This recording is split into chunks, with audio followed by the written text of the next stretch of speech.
Looks kind of upside down, doesn't it? Your writing's not though. Uh-uh. Not at home. That's kind of weird. Anyway, well, let's go with it. Let's see if they're all upside down, then everybody has to stand on their head. So, hi. I just love being here, don't you? God, it's so cool. All right, let's do it. Hey, it works. The journey of my lifetime led me on a path from wanderer to seeker and ultimately to seer. Each stage of this journey has moved me deeper in realizing the essence of life, my true nature.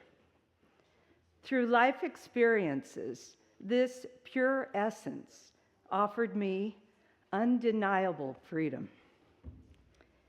This freedom completely changed my world. But first, I had to depart from the mental state of mind that I had absorbed over my whole lifetime. I had to unlearn the habit of fear. This journey, but most especially this freedom, is what I want to share with you today.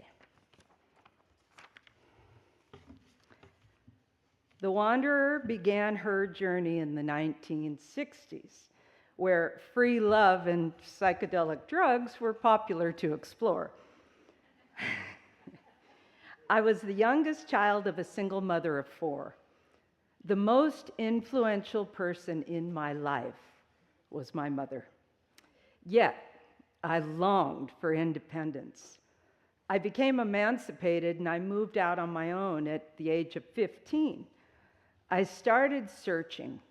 I was on a quest, but I had no idea what it was I was searching for. I found myself wandering aimlessly.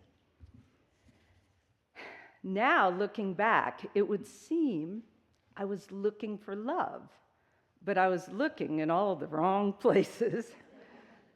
I felt a burning desire in my heart, and this part of the journey drew me into an inferno. This inferno burned into every portion in my life. The flames licking my heels, tempting me to bow down, to give myself up. I was many things, but what I refused to be was inauthentic. We all possess an inner guidance, but in the wanderer stage, we often don't realize it. I was running away. I was a running wanderer. I ran from school. I ran from relationships. I ran from authority. And I even ran from reality through the use of drugs and alcohol. I wanted freedom. I started my own business because, well, I wouldn't conform to somebody else's. So as it turned out, this was a blessing. By starting my own business, I realized I could channel this ambition. I became successful. I had my own place in the world. I was independent at last. This was the first time that I honestly felt that I was of value to myself and others. In this very important first stage, I realized what it took to survive, but now I wanted more. I wanted to thrive. In order to thrive meant I had to cross a bridge over troubled water. I held tight to my fear. I was new to success, and being independent also meant that I was alone. I felt there was more out there. I didn't know it then, but this continuous search outside of myself was a crucial misconception. With it came thoughts of scarcity and insecurity. I viewed the world as hostile. I believed the odds were against me, and I realized I needed a guide. Who then would I trust? Who would help me through the storm of my own misbeliefs? It turns out her name was Gypsy, a fitting name for this time in my life. Gypsy was my first horse. I fell in love. My wandering had led me to my next journey, the sole pursuit of love. I had spent the first stage of my life separating myself from others. I knew separation well. Now it was time to learn about union and reunion, and Gypsy arrived just in time. For the first time, I realized selfless love. I realized through the bond with my horse that to give is to have. I learned that love was above all else. This part of the journey took some time. I had developed a lot of bad habits. There was so much unconscious conditioning that I had to uncover before true faith would prevail. I felt there was more to learn, more to grasp, more to feel. Now, with the help of my guide, I had focus, I had direction, and I was inspired. The horse gave me a mirror into my passion for life. I began to explore mythology, methodology, philosophy, theology, and psychology. I was a student of the soul. I developed a deeply spiritual life. I became a dedicated seeker. I practiced meditation, held sweat lodges, facilitated retreats. I read self-help books, quoted masters, went to seminars, and I even followed gurus. During this flurry of activity, there was always and only one thing that truly humbled me. One thing that reeled me in and brought me home. No matter where I traveled or what I did, I consistently found divine presence with the horse.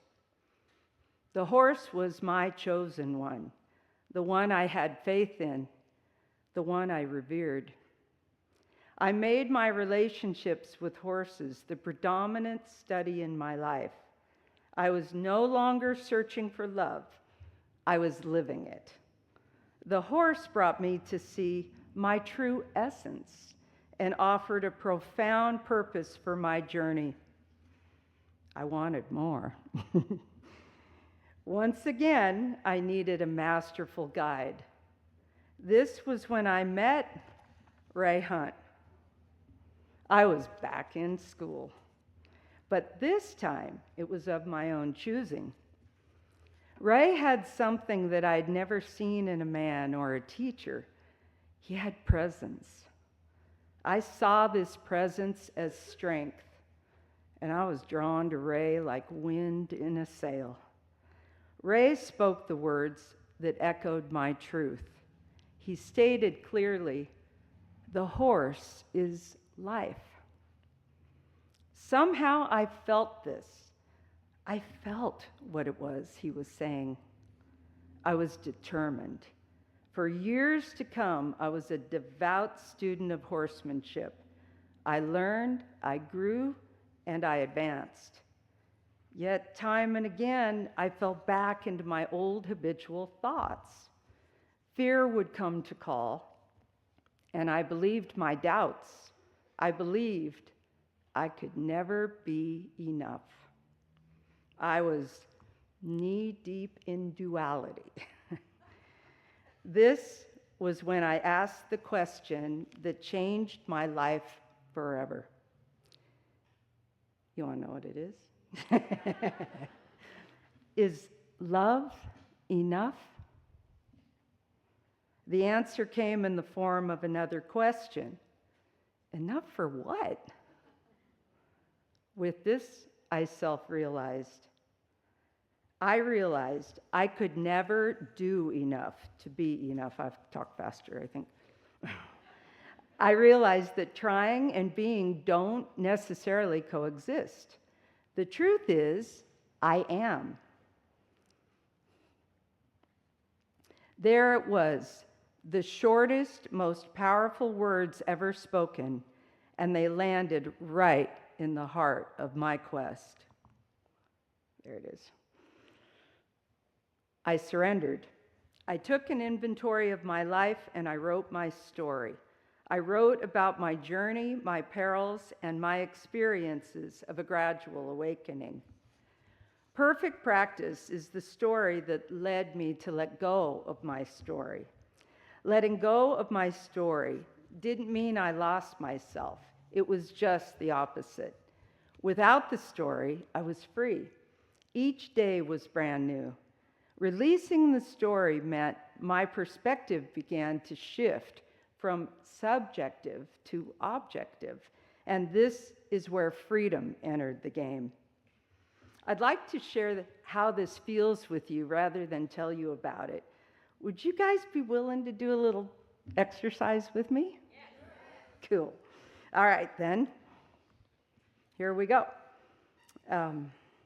For a moment, shift your attention away from thought. Thoughts can come and go, but for this moment, simply step back from thought. You can close your eyes if you wish. Let your focus be free. Rest as pure awareness. There's nothing to do, nowhere to go, nothing to be. Simply watch quietly, unattached. Now, without thought getting in the way, we can let go of our past, and in this moment, let go of the future. Simply be as you are, right here, right now. Let go of opinions, let go of judgments. We can all do this for a moment. There is no next, no agenda, no if or when. Gently release the grasp on all of this. There's nothing to lose. It'll be right here when we're done. As you sit and release the grasp on thought, ignore sensation. Just let it be. Now, observe what is left. After thought has gone by like clouds passing in the sky, what is left? Nothing needs your attention. Your lungs are breathing without your thought. Your heart is beating. The senses perform perfectly. Nothing is required of you. Even attention softens. Can this which is left be confined? Can it be divided? Does it lack anything? Is it fearful?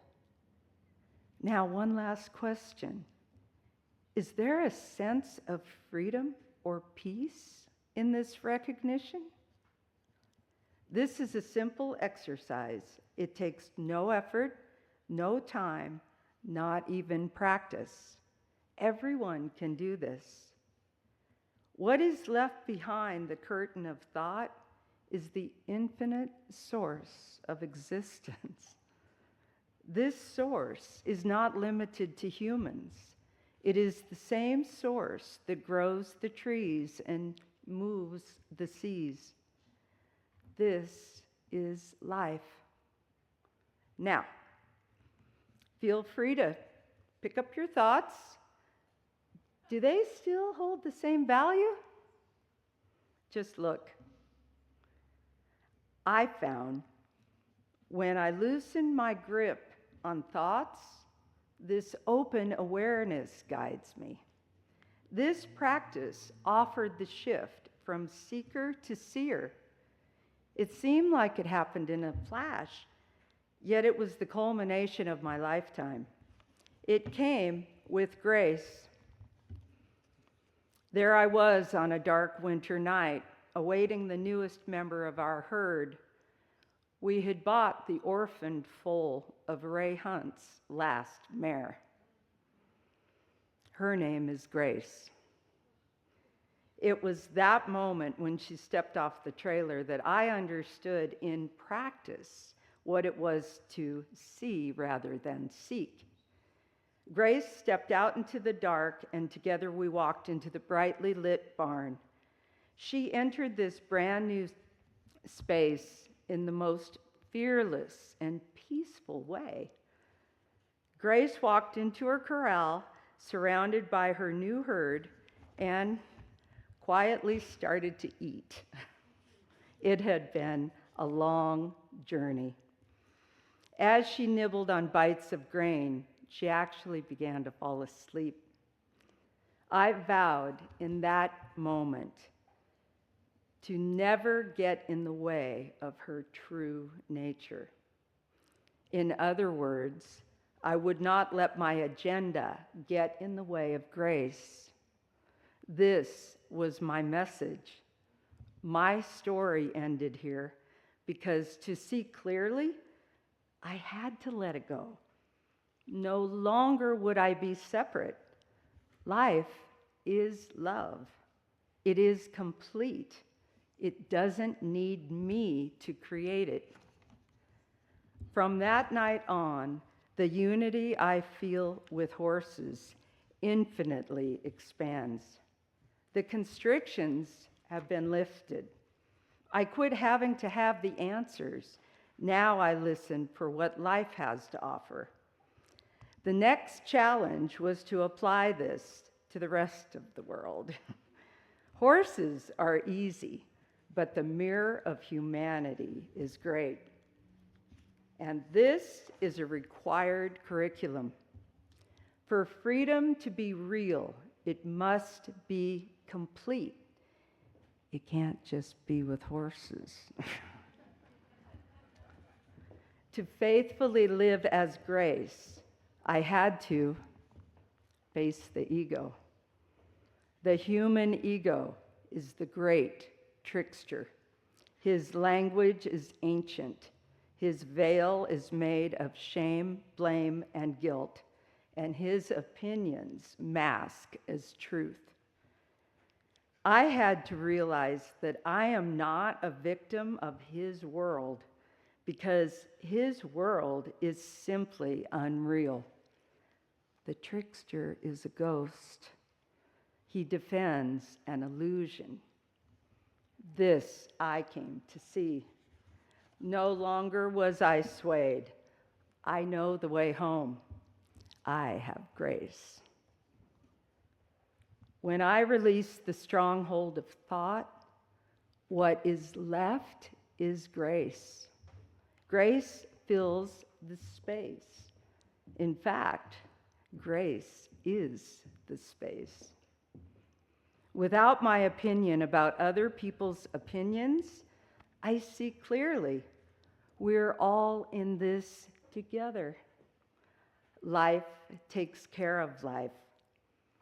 Living from true nature is living in the realm of miracles. Now I have faith, and opportunities spontaneously arise, kind of like being here with all of you guys. Today, we are one. The journey home is the return to Eden. And this is where the story ends and life begins. Thank you.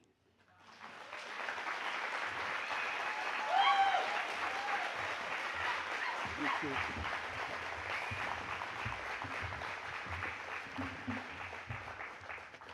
This is where you hug me? Oh.